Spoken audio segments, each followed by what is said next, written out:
quite the con man if you can fool a magician with a simple trick. But if you think you can con a lawyer, you're very much mistaken. Hey kid, would it kill you to enunciate in front of the camera? Think of the viewers. You know, like a newscaster. I'd like you to take a look at Miss Wright's signature here on this note. Now let's compare that signature to the one here on the contract. It's the exact same. And nobody's signature is exactly the same. Yeah, every time. They might be similar, but never the exact same. I'm a unique case where my signature is different every time. Well, would you look at that? They're exactly the same. That's right, Your Honor. Not just similar, but exactly the same. Nobody can sign their name in exactly the same way twice, unless it's a copy. Yes, keep going. These signatures are proof positive that you conned Miss Wright. And they definitely prove your malicious intent. Say, not bad, lawyer guy. Didn't know you had it in you. This is really getting interesting now. I'll get great ratings for sure. Don't try to dodge the issue, Mr. Rittens. The fact is that you bear ill will against my client. So the show footage was definitely edited with malicious intentions, isn't that right? What a forced argument, defense. All you have really proven is not his ill will towards Miss Wright, but his... Is it pecuniary? Cuniary? One of those words. Greed. That's right. I just wanted money, baby. Fat stacks of cheddar, that's all. After all, I'd never even crossed paths with Tracy before this magic show. So I'd have absolutely no reason to bear her any ill will, right? He didn't bear her any ill will, huh? Fat chance. This guy definitely has some major hate for Tracy. You'll see. I'll dig up the dirt and expose the dark heart behind that sweet smile. I'll prove those grammarian magicians are all a bunch of lowlives. I can't prove it with anything, but the things he said all point to that fact. There must be something between the two of them that gave birth to this grudge. Some sort of connection that not even Trucy is aware of. Your Honor, I'd like to argue that Roger Rittens and Tracy Wright might have crossed paths before. There must be some hidden connection between them. Hidden? Connection? What is it now? Just what are you getting at, Mr. Justice? It is futile to even ask, Your Honor. Surely it's just another one of the defense's feckless claims.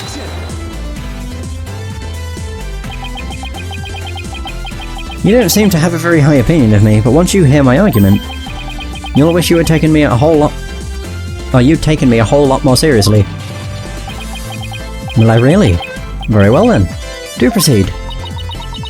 Did you figure something out, Apollo? Nope, not a thing. What? No, just some good old-fashioned bluffing, courtesy of Mr. Wright's fine training. I hope you know what you're doing. If you're going to make such a bold claim, Mr. Justice, I hope you're ready to elaborate. What is this hidden connection between the defendant and Roger Rittens? They're dating. Yeah, sure. He's a magician too.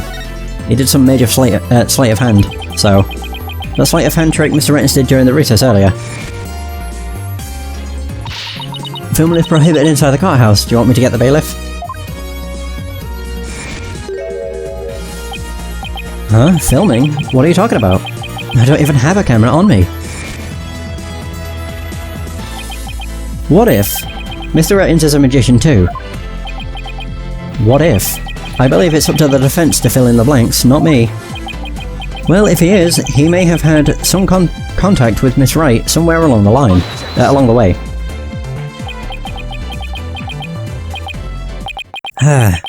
Your argument is hardly worth responding to. But by all means, please do continue. As a passage in the sacred scriptures of Koranism states, he who gives a sermon to a monkey is himself a monkey. Yeah, it doesn't matter what you say to a dimwit, he isn't going to get it either way. Or anyway. But we saw Mr. Rittens perform a magic trick. He made his video camera disappear in the blink of an eye. Well, I think it would be pretty funny if I were a magician. You must have been seeing things. Want me to introduce you to a good eye doctor? If a connection as tenuous as that is all it takes, then every magician in the country could potentially bear ill will toward the accused. I guess you're right. You're not the sharpest knife in the drawer, are you, short stuff? You would do well to cleanse that putrid mind of yours in the holy waters of Mount... Pony? Or Pony? Pony! 3 days under a frigid waterfall, and even you should rise to the level of a monkey. A numbskull for a numbskull.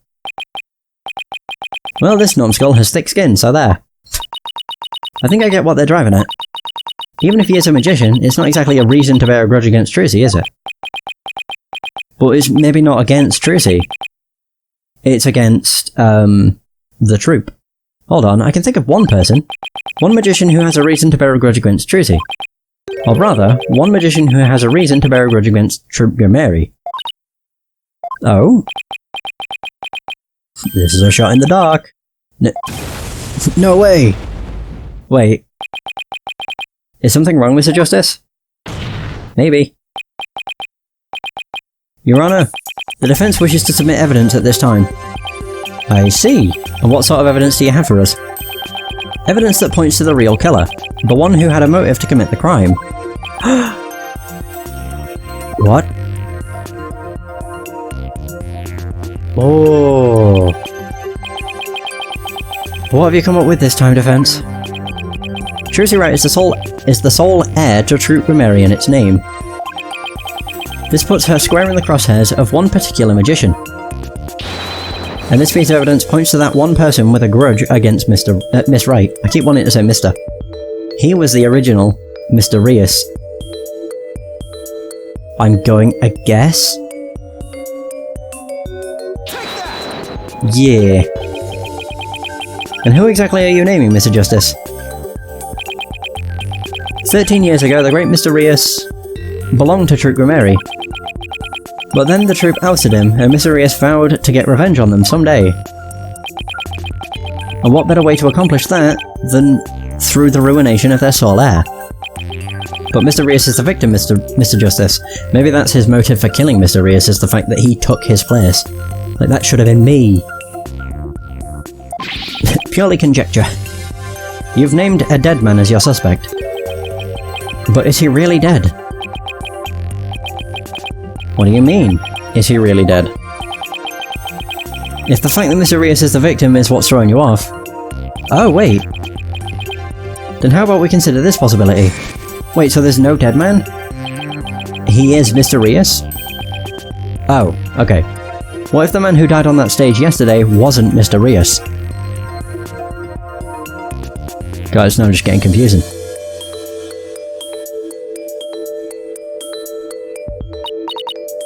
What? You mean the victim was an imposter?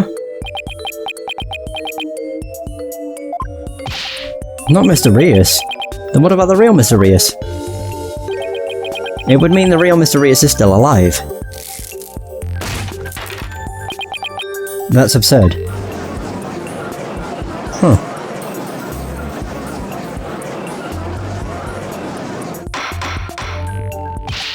Mr. Justice, who is the real Mr. Rias, if not the victim of this case? It's all coming together now. I finally see the gimmick, the trick to this entire case.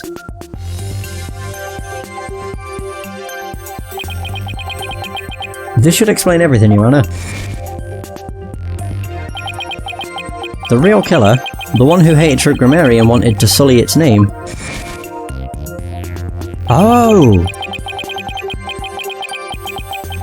The magician lurking in the shadows who set up a fake Mr. Rias in his stead. I never even realised there's no scar. The real Mr. Rias is Roger Rettins. But that's... Yes it is. Roger Rettins is the real Mr. Rias. What? Him? It'll be pretty easy to prove too. Just show us your right arm. Oh god. Oh, hollow red pepper. Your impotent seeds sprout naught but meaningless, empty words. You can't possibly have proof to support such an outlandish theory. It's not a bad idea for a soap opera. But not even die-hard fans of the genre would stick around past the pilot. You want proof? Well, I've got proof. I can prove it by proving that the Mysterious in yesterday's magic show was a fake. And to do that, I just need you to look at this spot on this poster. Woo! Yeah, check out his right arm. This is the injury Mr. Rhea sustained while practicing a magic trick 13 years ago. However, it's mysteriously gone. The video the victim shot of himself shows no trace of that injury. Oh my, you're absolutely right. Now, Mr. Rettins, what do you suppose we'd find if we took a look at your right forearm? Is there by any chance a nasty 13-year-old scar under that sleeve of yours?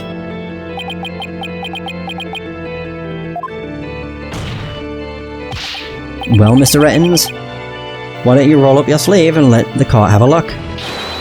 Are you hiding something else up there?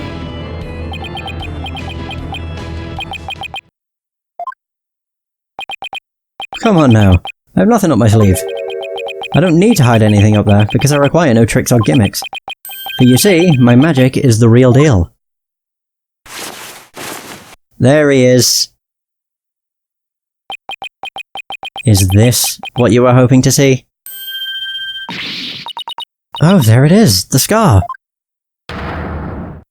So he is mysterious, just as I thought. That's right, I am the Forgotten Magician, abandoned to the dark understage of history. Oh damn. The Great Mysterious. Holy shit.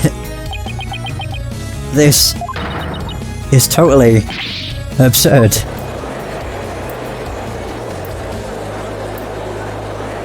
I do quite enjoy the tricks he's doing though. How ironic, wouldn't you say? That this odious mark carved into me by Troop Grammary would bring me back into the limelight once more. Strange are the karmic threads before me. If the witness is the real Mysterious, then who is the victim who perished in the magic show? He was but a fan. I met him on one of my programs several years ago. He said he had become a magician out of admiration of the Great Mysterious. In confidence, I told him my true identity, and let him take on my mantle. And when did this man take over for you? About 2 years ago. I taught him my tricks and even acted as his producer. And so a mere amateur became a popular magician overnight. Courtesy of my magic, on the stage we call television. Hope you enjoyed the show. Oh man. You really had us all fooled. Mr. Rettins, or should I say, Mysterious. If your hatred of Troop Grammary... In your hatred of Troop Grammary, you killed the victim, Mr. Mystery.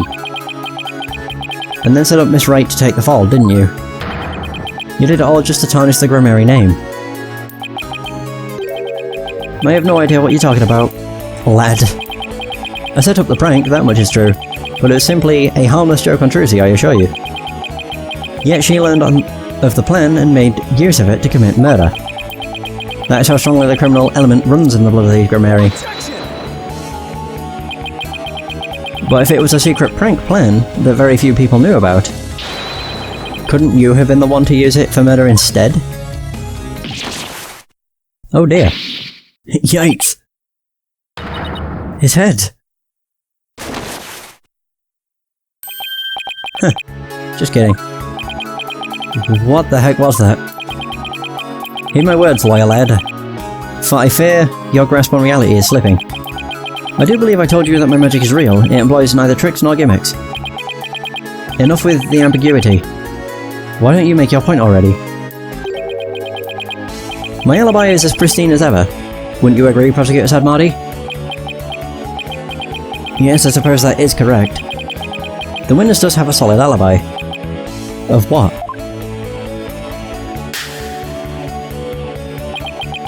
My call defense, that at the time of the magic show, Mr. Rittens was at Take-Two TV. A fact that many people can easily attest to. That's right, I forgot all about that. Ho ho ho! So what do you think, Your Honour? Would you like me to testify on the matter? Please do. Yes, I think you better. Please tell the court more about your alibi. God, his tricks are cool. Very well then, on with the show. Jesus. Are you watching, Magnified Grammary? The time has finally come for my magic to snuff out your precious pedigree. The Grammary line will be no more. Jeez, he definitely harbours some ill will towards him. My perfect alibi. I was at the TV station at the time of the Penrose performance. I was busy working on another TV program. I could spare no time for the magic show. Do ask my staff if you doubt my claim. And there it is, a simple and perfect alibi. Tricks, no gimmicks. Just the truth. Oh, no worries, cool doggy. Cool doggy. I appreciate you stopping by yet, regardless. Have a good day. Do you understand now, perhaps? I did not grace the theatre with my presence until after the incident. So how could I have committed the murder? His staff did say he was there at the station. So it sure does sound like a rock-solid alibi. I appreciate the lemon. That can't be right. If Mr. Rittens is the killer, he'd had to have been at the theatre. There's got to be a hole somewhere in his story. I assure you there are no holes on Mr. Rios' stage. God, he likes burning cards. No tricks, no gimmicks. True magic doesn't need trapdoors to escape through. Do enjoy my show to the fullest. And my real alibi. Huh. It's gonna be one of those where there's literally no hole. Like no inconsistency, no contradiction. Time to press everything. TV station at the time of the performance. But did you come to the theatre eventually? Oh, you did come to the theatre eventually, isn't that right? Indeed. Anxious to see how the show was progressing, I made my way to the theatre. Let's see. My journey took about 10 minutes by car. Could he actually have been at the theatre during those 10 minutes, killing the victim? Allow me a stab at reading your mind. Could I have been at the theatre during those 10 minutes, killing the victim? How in the... But no, I took a taxi. The driver can attest to that. Feel free to call the taxi company if my word does not satisfy you. The driver's a big fan of the Rittens Raja. I even gave him my card. Ah. He gave the driver his card. That was very clever of him. You might as well give it up, lad. Questioning real magic is a fool's errand. Besides, you know very well what I was doing at the time of the incident.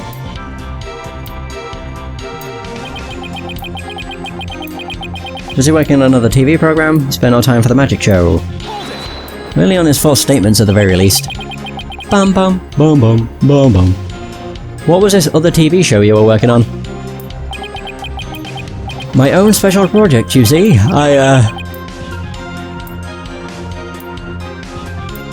Oh, pardon me. One moment. Perhaps this is more appropriate. It's a Rittens Raja special production, yeah? Hang loose, baby. It's called Desperation Regeneration.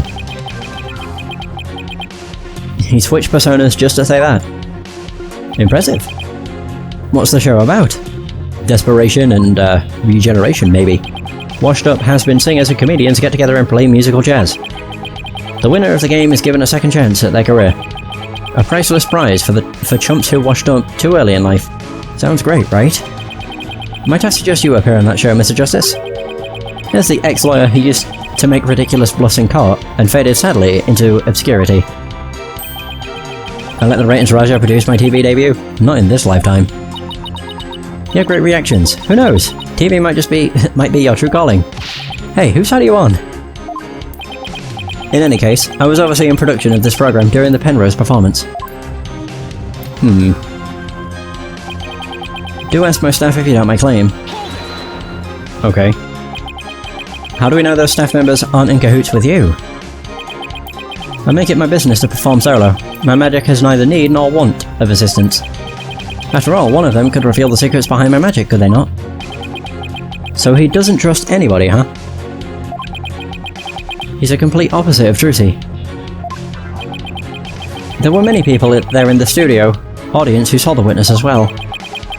Even if he had been able to persuade his own staff to cover for him, he could not have convinced so many complete strangers to do the same.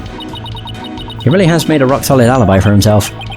Yeah, it's almost too good, you know? It's eerie how perfect it is. Has all been revealed to you now? Ah dear.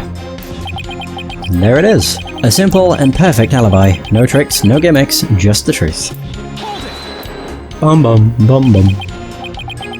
I've got it. Do you have a brother? A brother that looks exactly like you, perhaps? Again with the twins business? You think the audience will let you get away with using the same gimmick twice in a row? If you do not believe in defense, why not investigate for yourself? Though I am sure your efforts will prove to be thoroughly fruitless. Yeah, I guess the twin theory is a little far-fetched. Oh, there we go. All we had to do was press everything, which means there's literally no hole. His alibi really is airtight. Shit.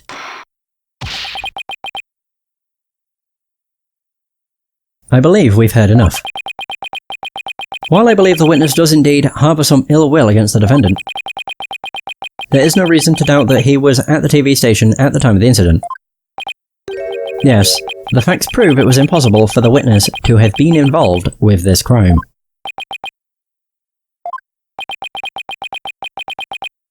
These last rites for the victim have dragged on long enough. The soul of the victim himself is so bored that it is resting on top of your Honor's head. It is?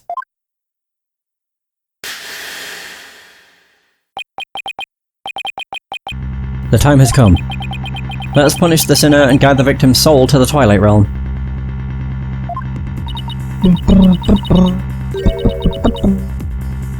Apollo, Trucy will be thrown in prison, and we'll be out of a job. But if you catch tasty fishies, will you sell me some at a good price? I told you, I have absolutely zero intention of going off on a tuna boat. Think, Justice, you have to figure this out. It's no use. I can't find a single flaw, so what now? Behold my never-ending magic show. Come for the awe-inspiring showmanship of the great Mr. Rius, and stay for my grand illusion until the end of time.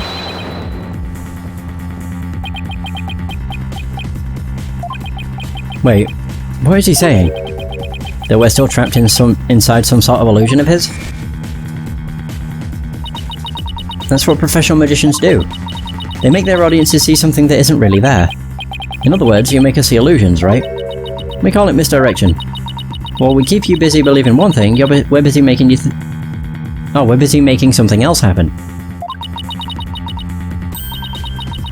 What we say is there really isn't, and what we say isn't there actually is.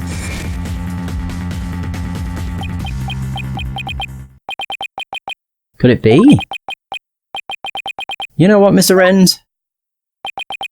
I guess we have all been spectators to the elaborate illusion you've prepared for us. An illusion that has subtly turned our attention towards something you wanted us to see. What are you going on about, lad? Have you got something, Apollo? I just remembered something Trucy said about misdirection. What a magician says is there really isn't, and what they say isn't there actually is. If you've all been taken for a ride by Mr. Ritten's magic, then maybe he's made us see something that wasn't really there. It's time to rethink all of my assumptions about this case. Wait, what have we been made to believe was there when it actually wasn't? What have we taken to be the absolute facts of this case?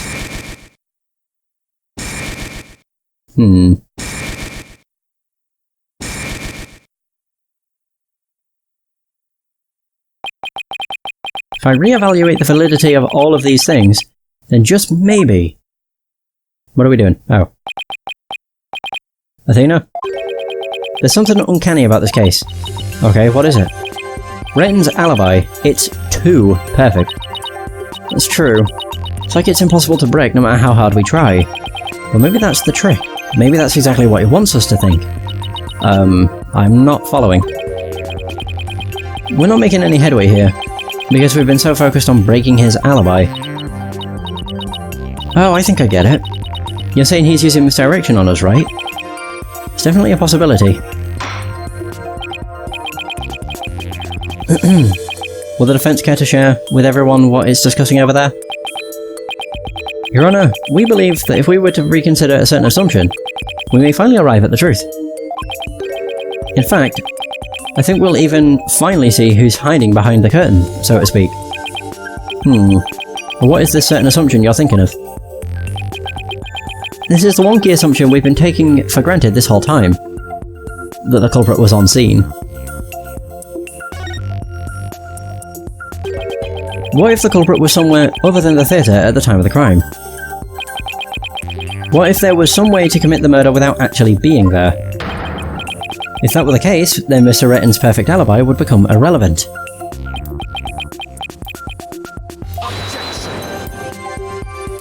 Yeah, of course you butt in. How could one person stab another to death with a sword without physically being there? Furthermore, we all saw what appears to be the culprit's shadow in the footage. But couldn't we just as easily assume that the shadow does not belong to the culprit? Well, if it's not the culprit's, then whose is it? I'm not 100% sure yet, but I'm pretty sure I'm on the right track. We've all seen something that looks like the shadowy shape before, Your Honor. During the magic show itself. In that case, please point it out in the show footage for us. This is the thing that looks suspiciously similar to the shadowy figure of the culprit.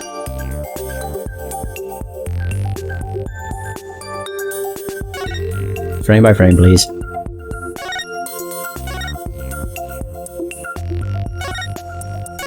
Actually, wait. Frame by frame. There it is. And to be fair, it looks the exact same. Oh, that's not what I pointed at, but sure. Doesn't this shadow resemble the suspicious, shadowy figure? Now that you mention it, it does, doesn't it? Mr. Rios, could you identify this shadow for the court? Miss Wright. God, fuck me. Bleh. Let's see, I believe that's Mr. Hat's shadow. It's from when he's being pulled up from the stage to the catwalk overhead by wire. Then could this mean that the shadow that's shown later in the footage could be Mr. Hat too? No, that's not possible. After Mr. Hat was pulled up to the catwalk, he stayed up there. In other words, the second shadow is from some other figure being pulled up.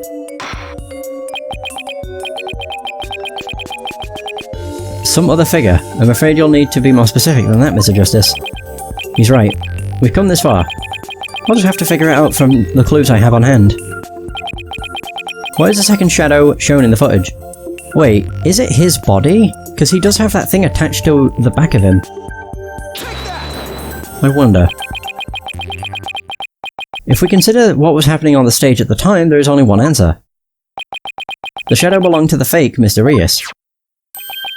In other words, Mr. Man of Mystery. The victim? Please take a look at the prank plan's script. Mr. Mystery was to pretend to be dead, and then fly up into the air after that. Isn't that right, Mr. Rettons? Indeed. Well, what of it? I contend that that's exactly what happened. Yeah, we go. Stunt harness, that's what they're called. Clip. Close enough. The victim was wearing a stunt harness around his waist. It was most likely attached to a stunt wire so that he could be pulled up into the air. So you're suggesting that, after pretending to be dead in the coffin, the victim flew up into the air just as the prank script says? Exactly. We just couldn't see him go flying up because the dragon was blocking our view. And that last trick, ladies and gentlemen, is the true piece de resistance of the culprit's murderous magic show. Oh, he's sweating. Don't tell me. You've got it all figured out?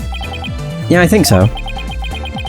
If we can just look beyond Mr. Retton's last bit of misdirection, we should finally be able to see the real truth. The victim must have been pulled up to the catwalk just like Mr. Hat, and hit the cushion up there with considerable force. just have to figure out what else happened up there at that time.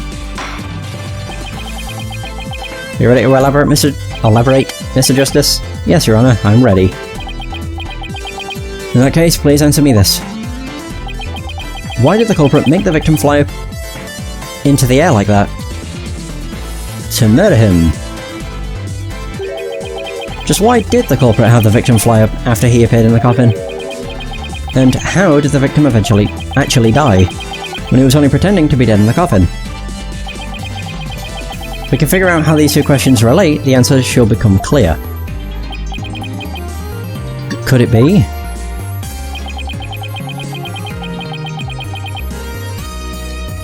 Mr. Mystery must have thought he was still just part of a prank when he appeared on stage. He probably didn't suspect a thing as he was being pulled into the air. After Miss Wright was called backstage, and just as the set piece fell.